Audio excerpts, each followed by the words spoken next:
harapan dari Lokal B Hukum Keluarga Islam tahun 2019. Yang mana di sini saya ingin mempraktekkan terkait tata cara memandikan mayit. Nah, yang mana di sini ada beberapa macam terkait peralatan untuk memandikan si mayit. Yang pertama itu ada gayung, ember, sabun, kapur barus,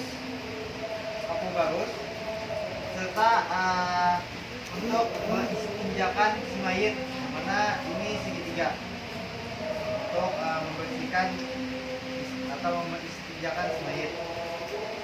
Dan di sini ada beberapa macam untuk air. Yang pertama itu ada air suci atau air bersih bisa dikatakan. Yang kedua itu ada air sabun. Dan yang ketiga itu ada air kembang. Dan yang keempat itu ada air kapur barus. Serta di sini kita memakai peralatan yang mana di sini ada kain untuk menutupi aurat si mayit agar tidak kelihatan orang lain. Serta memakai gadang pisang untuk sebagai tempat memandikan si mayit atau bisa dikatakan keranda mayit yang sering dilanggar. Langsung saja, saat ini kita mengistinjakan si mayit. Nah, yang mana kita gunakan di sini ada dua. Misalkan ada orang ketiga, kita bikin tiga. Dan khusus untuk satu atau dua seperti ini, untuk satu untuk membersihkan istinja si mayit dan untuk ketika membersihkan badan si mayit. Langsung saja, ialah kita gunakan air suci atau air bersih untuk membersihkan tubuh si mayit. Bersihkan tubuh si mayit. Karena kita lihat nih dengan satu arah. Kita basahkan, kita lihat apakah sudah bersih atau ada kotoran di tubuh si mayit, atau kita bisa katakan istinja. Dan kita diseling dengan air agar bisa kelihatan bersihnya. Apabila sudah tidak ada lagi terkait kotorannya, maka langsung kita untuk niatkan memandikan si mayit dengan doa, dengan niat nawaitu ghusla lihadzal mayit lillahi ta'ala, dan mengambil air suci atau bisa dikatakan air bersih dari kepala,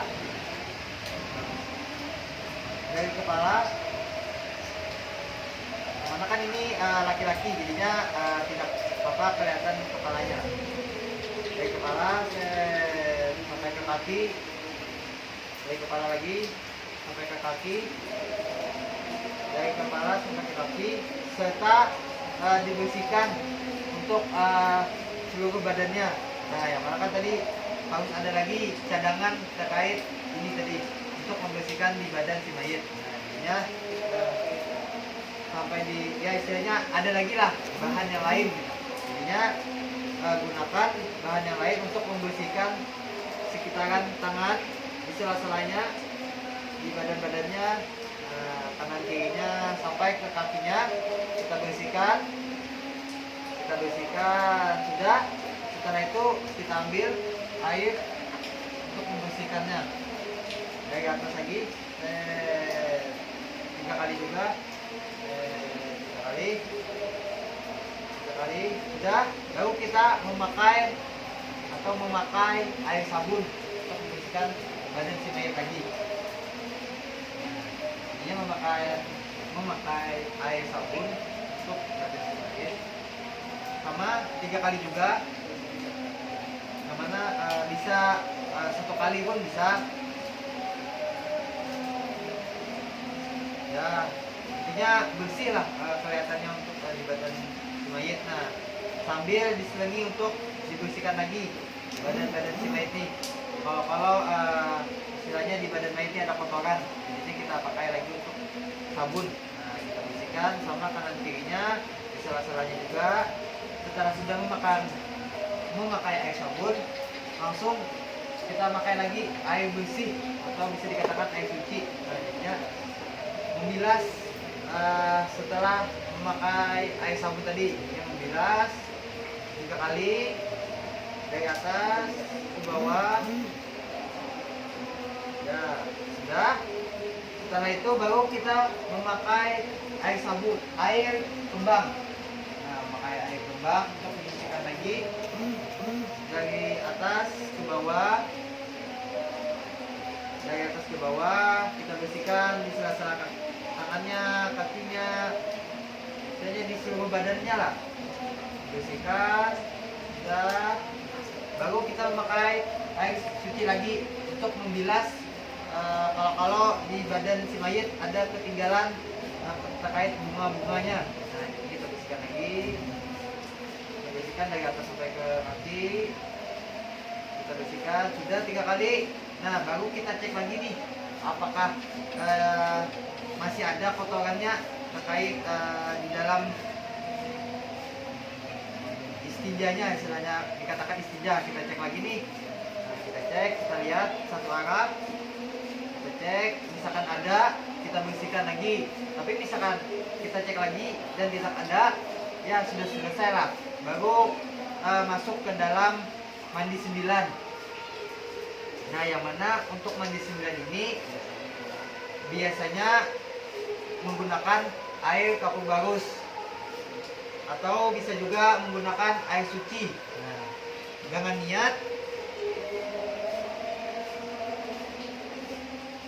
niat dari atas, Bismillah, ya Allah, ghufranaka rabbana wa ilaikal masir. 3 kali, ya Allah, ghufranaka rabbana wa ilaikal masir. 1 kali lagi, ya Allah, ghufranaka rabbana wa ilaikal masir. Sudah. Setelah itu baru kita merengkan ke kiri. Nah, kita merengkan dan memakai air kapur barus dengan bacaan sama kayak tadi dari atas, tapi sebelah kanan. Ya Rahman, ghufranaka rabbana wa ilaikal masir. 3 kali juga. Ya Rahman, ghufranaka rabbana wa ilaikal masir. 1 kali lagi. Ya Rahman, ghufranaka rabbana wa ilaikal masir.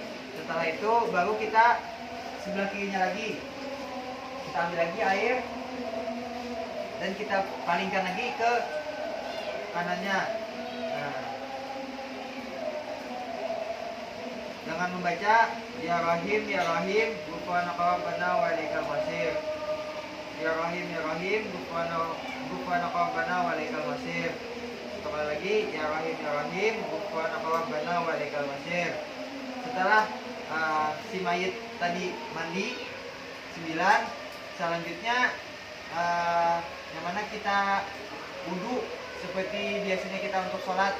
Nah, jadinya kita niatkan dengan membaca nama itu wudu'a lihadzal mayit lillahi ta'ala. Langsung mengambil air suci. Mengambil air suci sama seperti halnya kita untuk berwudu.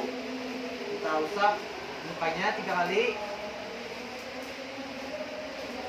Mukanya 3 kali. Nah, dan setelah itu baru tangan kanannya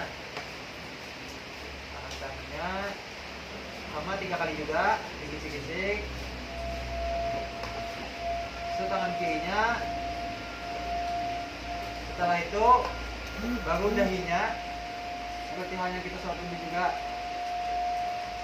Telinganya 3 kali, kanan kiri, baru kakinya sebelah kanan dan kaki kirinya sebelah kiri. Nah, jadi telah selesai terkait memandikan si mayit. Setelah itu kita ganti pakaian si mayit tadi. Nah, kita ganti agar yang basah tadi, dan kita lap untuk badan si mayit agar ketika di kain kafan tidak terlalu basah kain kafannya. Kita sudah dan siap-siap si mayit kita angkat ke tempat untuk menyiapkan kain kafan. Itu saja terkait praktek mayit untuk memandikan mayit. Wassalamualaikum warahmatullahi wabarakatuh. saya ingin mempraktekkan untuk penyelenggaraan pemakaman mengapani terkait mayit.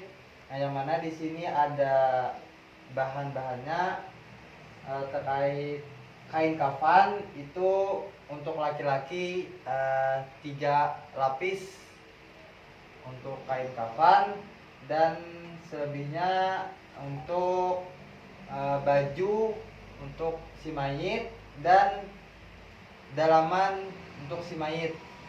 Di sini saya untuk tali ataupun tali pocongnya memakai tali rapia.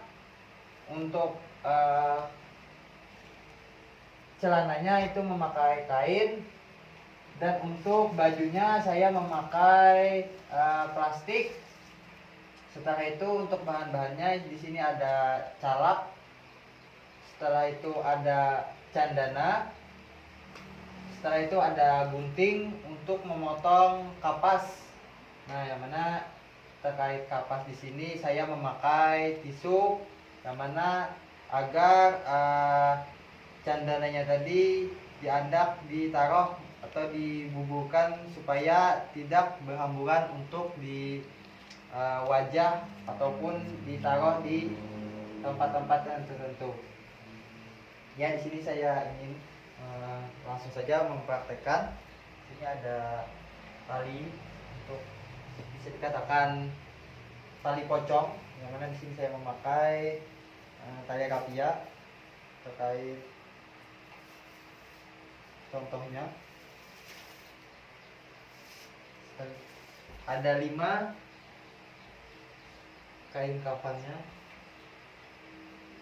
ataupun tali pocongnya, ada 5, 3, 4,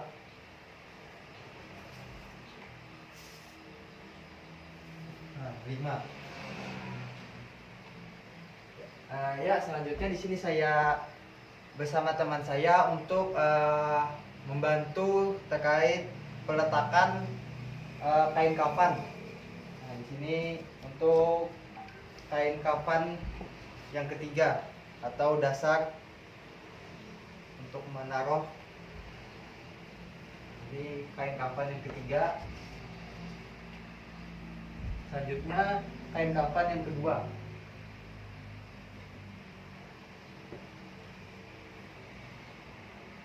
Kain kafan yang kedua. Setelah itu kain kafan yang pertama atau paling atas, lapisan paling atas.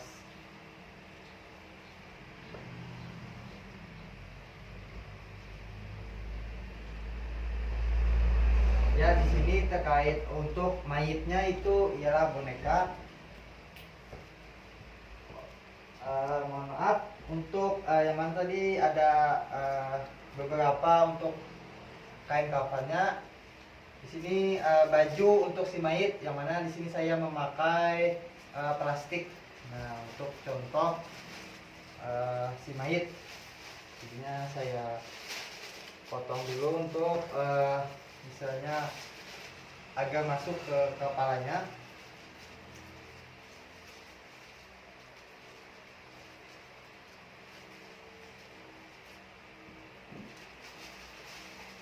Jadinya seperti ini, ada lubang,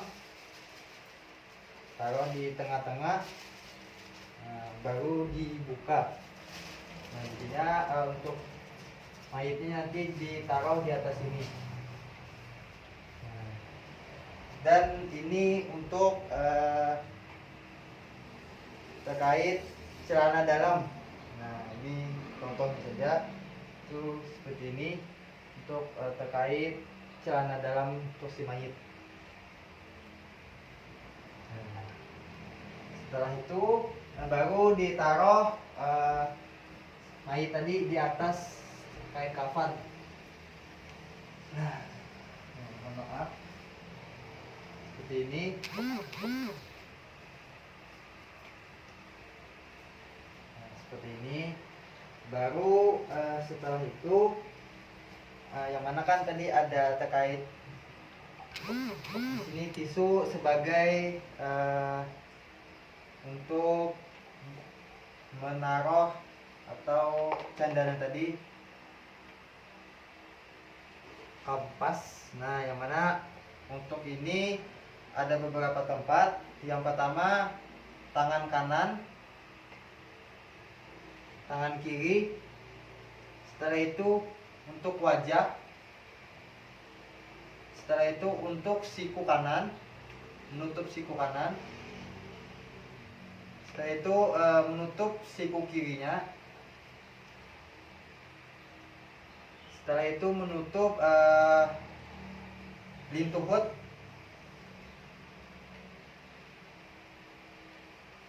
Setelah itu lintuhut sebelah kiri. Setelah itu kaki kanan di sini, menutup di antara sini. Setelah itu kaki sebelah kiri. Nah, setelah sudah ada ini, baru ditaburkan candana tadi ke kapannya atau ke tisu lah. Nah, agar ketika ditaruh di mayat tadi tidak berhamburan atau tidak terhambur lah. Setelah sudah, baru kita pakaikan bajunya untuk si mayat tadi. Nah, kita pakaikan. Yang mana kan tadi sudah belum ada lubangnya terkait si mayat. Nah, ini. Nah, setelah itu, setelah dipakaikan bajunya, baru ini untuk dipakaikan celananya. Nah, ini yang mana kan tidak ada kakinya, jadinya istilahnya tuh langsung diikat gitulah. Nah, diikat, langsung diikat ke sini, baru di sini. Nah, jadinya akan tertutup nih. Nah, seperti itulah untuk celana dalam si mayit. Setelah sudah dipakaikan baju dan celananya, baru di sini kita taruh terkait tempat-tempat untuk candananya tadi. Yang pertama itu ini sebelah kiri dulu kita tutupkan. Nah, kita tutupkan. Baru sebelah kanannya. Nah, sebelah kanannya. Bila sudah, baru kita sampukan keduanya. Kita sampukan antara tangan kiri dan tangan kanannya seperti ini. Setelah itu baru siku kanannya kita taruh yang sudah ada candananya tadi di siku di sininya.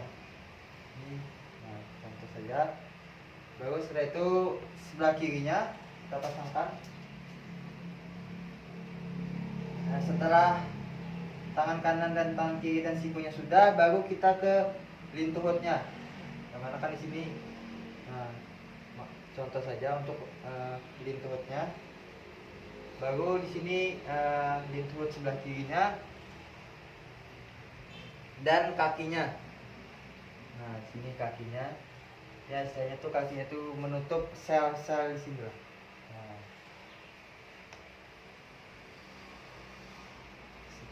setelah sudah terpasang semuanya, karena kan untuk kebiasaan dari orang Banjar itu sering ataupun dikasih untuk dibolangkan untuk di kepalanya. Nah, yang mana kan itu sering dikasih untuk orang-orang yang telah berhaji lah istilahnya.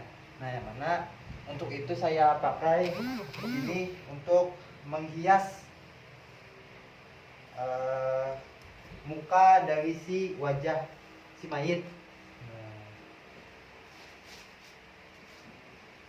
setelah itu baru kita kasih parfum untuk kain kafannya maupun di sekitar kain kafannya lah istilahnya, diberi parfum untuk mengharumkan. Setelah sudah, baru dikasih calak. Nah, dikasih calak di alisnya untuk memperbungas. Nah, setelah sudah dipakai calak sudah, baru kita tutup untuk kain kafannya. Nah, yang mana di sini saya minta tolong bersama teman saya untuk menutup kain kafan di sini.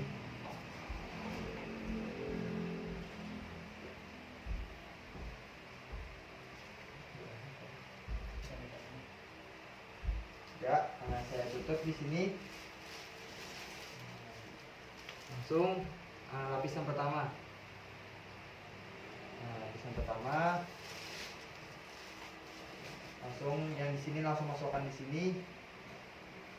Lalu lapisan yang kedua. Mana kan di sini untuk wajahnya kita sisakan dulu. Kalau kan sering untuk orang melihat terakhir kalinya wajah si mayit. Nah, jadinya kita tinggal terkait wajah si mayit. Nah, yang mana kita masukkan. Baru lapisan yang ketiga. Lapisan yang ketiga nih. Nah, lapisan yang ketiga.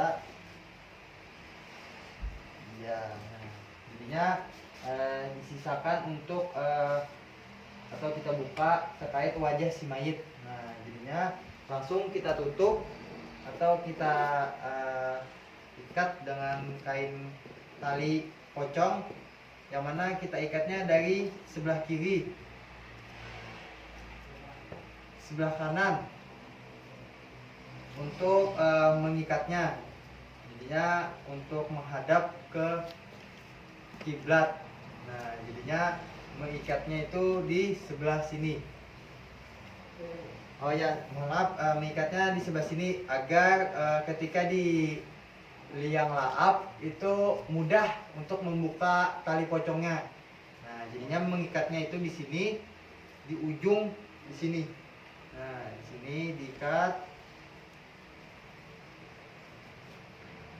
di sini.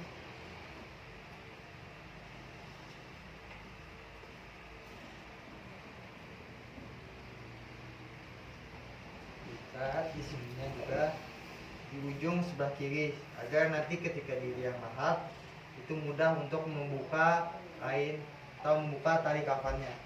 Dan di ujung di sini diikat seperti gini. Nah, diikat seperti gini untuk mudah. Kita ikat seperti kayak pocong. Nah,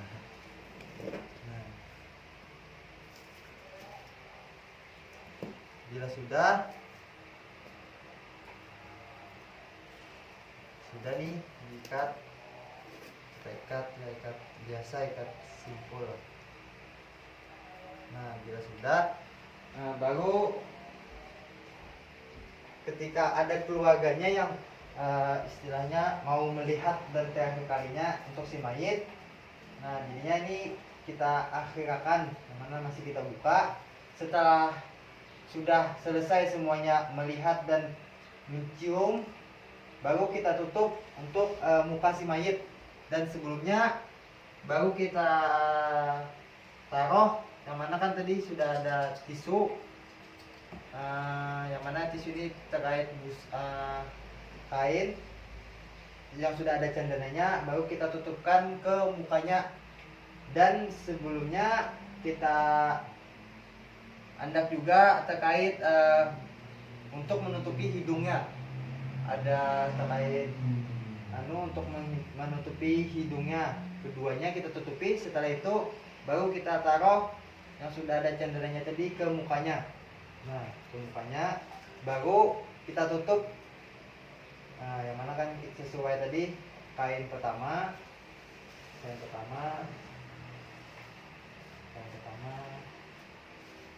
sudah, kain kedua lagi untuk menutup kain kedua, baru kain yang ketiga. Nah, kain ketiga bila sudah selesai, baru kita tutup yang di sininya. Yang mana kan tadi sudah dijelaskan mengikatnya dari sini agar mempermudah terkait untuk nantinya ketika melepas di liang lahat. Baru di atasnya. Nah.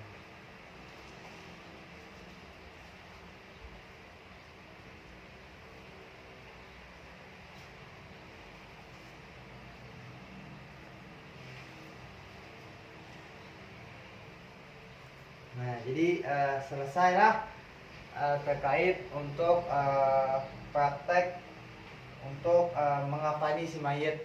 Selanjutnya ialah untuk Assalamualaikum warahmatullahi wabarakatuh. Hamdan wa syukranillah. Maba di sini saya ingin mempraktekkan terkait penyelenggaraan salat jenazah. Yang mana dengan seorang laki-laki dengan niat sholli farda kifayati ala hadi mayyiti arba takbirati mustaqiblati adaan imaman amuman lillahi ta'ala. Allahu akbar. Bismillahirrahmanirrahim. Alhamdulillahirabbil alamin. Arrahmanirrahim. Maliki yaumiddin. Iyyaka na'budu wa iyyaka nasta'in. Ihdinas shiratal mustaqim.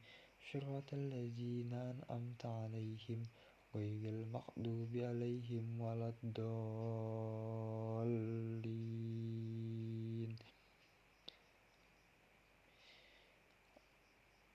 Allahu akbar.